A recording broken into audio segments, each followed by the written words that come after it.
As a salesperson, have you ever finished an engagement with a customer and as they were leaving the store, you thought to yourself, man, I wish I could have done more to close that deal? Or maybe you sold them something, but thought to yourself, I wonder if I did as much as I could do to increase that average ticket. Well, today, that's what we're talking about. How to increase your sales per client engagement. In this video, we'll share industry average ticket, how salespeople often miss the mark when selling, why customers benefit from your efforts if you put in the work, and if you stick around, I'll share the #1 thing you can do to earn someone's business and increase your opportunity to close the deals. So let's dive in. I've been in the furniture business for about 25 years, and I've seen a lot. I've heard a lot of stories, and one story I heard really stuck with me. It was from an executive team member who told a story of traveling to a bunch of top retailers across the country. He picked 5 in particular. And when he walked in the store, he was prepared to buy anything that salesperson would sell him. Man or woman, didn't matter, he was ready to buy. By the time he walked out of that store, he gave us the average ticket, and we were shocked. It was about $1,250. We couldn't believe it. At the time, that was a little less than the industry average. And I thought to myself, here was a person who walked in with a company credit card, ready to buy anything the salesperson would sell him. I couldn't believe it. $1,250?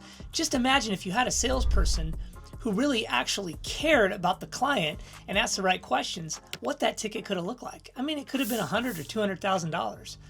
So that taught me a lot. And that was years after I had been in the business. Oh man, what that could have done for me if I would have learned it earlier in life.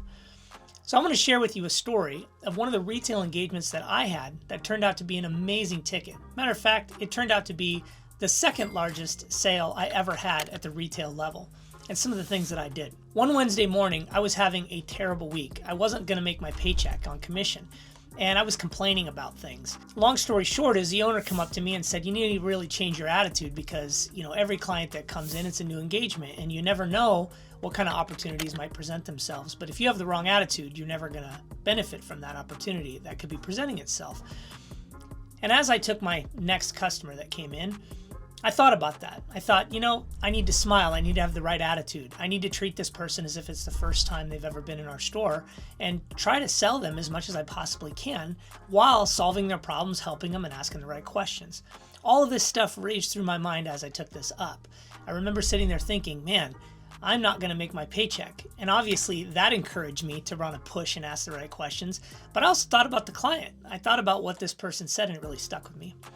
So as this person came in, she came in and said, I'm looking for a full-size mattress. And I thought to myself, a full-size mattress, here you go. I'm going to sell this person a $79 mattress and still not make my paycheck. But as she smiled, I thought, I'm going to give it my all here. I'm going to go back to my training. I'm going to ask the right questions. I'm going to really put in the time because this client's experience is a very unique one. And my experience with this particular client is a very unique one. And I have to make the best of it. And I have to give this person the best service possible to try to earn her business. So as we sat down and we laid on a couple of mattresses, she laid on one, I laid on the other because I was kind of demonstrating, some of the lumbar support and et cetera, and she was asking some questions. I began to build a relationship with her. And as we built this relationship, I began to ask more questions like, why are you looking for a full-size mattress? Oh, well, I'm looking for it for my son. Oh, wonderful. Well, does your son live with you or are you purchasing it for a college situation? No, my son's moving in with me. Oh, okay, wonderful. Do you have any other kids? Yeah, I have 3 kids. Okay, great. What kind of home do you live in? Do you live in an apartment? Do you live in a house? Oh, I just bought a new home. Okay, so I'm asking all these questions, right? I'm asking, where did you buy the home? What is the size of the home? And needless to say, we spent probably 5 hours together, and by the time she walked out of there, she had spent $36,000 or $37,000, give or take. It's been a while, so my memory's jogged a little bit, but about $36,000, $37,000 off of a $79 mattress purchase. Now, you might be saying that's ridiculous. There's no way. But I'm telling you, this is 100% true, and it happened because I took the time to enjoy the engagement, ask her a lot of questions, and build a relationship. She spent 5 hours or so in our store. And then she went on to send all kinds of friends in. I think she sent 3 or 4 people in that bought somewhere between $2,500 and $3,000 worth of product over time. And many of them walked in and just said, if she's giving you high marks, then that's all I need. Show me some furniture and let's do this. It wasn't difficult because it was a relationship there, right? So the moral of this story is you never want to judge people. You want to show up with the right attitude, the right energy, and you want to ask questions of the client so that you can serve them and you will earn their business. Now, we went through all kinds of back and forth. Many questions were me trying to understand her position. And come to find out, she had been looking for a whole house full of furniture, but she wasn't going to be shopping until the weekend. This was a Wednesday. And we were not the type of store that she would normally buy at. Matter of fact, our name lent itself to cheap prices and such. So she came in looking for just that, a cheap price mattress, but she didn't realize we were a full service store and could serve all of her needs. It took the right Q&A to get to that point, right? So I earned her trust, I earned her business eventually. It was a great opportunity to not only teach me not to judge people and also to show up with the right attitude, but to also take the time to ask lots of questions, right? You often find that people don't ask enough questions. Oftentimes as salespeople, we're looking for a quick hit. We're trying to earn someone's business and then we're trying to get on to the next consumer. And the consumers or clients oftentimes don't understand that we're earning a commission off of everything that we sell the client when we're at a retail level. I'm no longer at a retail level, but I remember thinking to myself, man, I have to maximize every opportunity. But I think there's a happy medium there. As long as you're upfront with people and you add value and you show the clients that you're truly trying to help them, by default, you will earn their business. And sometimes that's not easy. Sometimes you need to educate yourself and be in the know on current environmental situations like, politics or news or economic conditions and things of that sort, so that you can strike up a conversation that isn't just about selling a product. And I know what some of you guys are thinking if you're looking to buy. Maybe you're not in the sales world. You're thinking, salespeople, pushy salespeople, they're there to manipulate us. And this is 100% not true. As a matter of fact, we are all selling. So if you think you're not a salesperson, you're full of it. You are selling your significant other on things you want to buy. You're selling your mom or your dad on how you need this certain thing or you need to play this certain sport. Your mom and dad are selling you on how you need to save and you need to go to college, et cetera, et cetera. We are all selling. It's a matter of, are you adding enough value to the person you're trying to sell so that you can earn their business? It's what makes the world go round. I mean, it's commerce. It's what builds the U.S. economy. So take your time as a salesperson, really care, ask probing questions so that you can get answers that will help you put that consumer in the right position to buy. Now, if you think about that sale, it's extraordinary. It was $37,000 off of a $79 mattress. But if you go back to the story I told you earlier, which was that executive team member of walking in a store with an open credit card. Now, the salespeople didn't know that, but his average ticket was $1,250, and he would have bought hundreds of thousands of dollars potentially.